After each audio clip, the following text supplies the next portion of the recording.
За сайн байна уу. Unitel Group инхт байна. За тэгээд Монгол Улсын засгийн газрын энэ дижитал үндэстэн болох дижитал шилжилтийг хийж байгааг одоо хамгийн том төвчнөөсөө манлайлж байгаад бас их талархаж байна. Таны түрүүний энэ дээрээс хэлжсэн 2 3 дээр яагаад ийм байж болохгүй гэж хэлжсэн жишээнүүдээс нэг хоёрыг бид нар бас холбогдох хүмүүстэй өмнө нь ярилцаж үзчихсэн.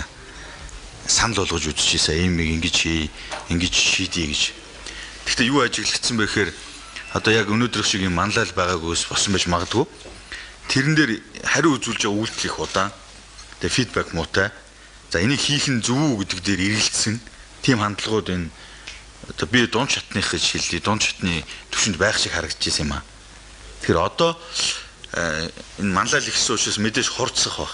Гэхдээ энийг одоо ингээд нэг үндэсний том төсөл гэж авч үзвэл тэр төслийн оролцогч нар, тим мемберүүд, за стейкхолдеруудын одоо рол айгүй үүрэг маш тодорхой байх хэрэгтэй юм санагдаад байна.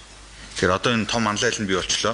Дараагийн нэг хэрэгжүүлэх шатанда тэр дунд шатны хүмүүсийн оролцоог, үүргийг сайн тодорхойлж өгөөч ээ. Бүх төвшөнд нь.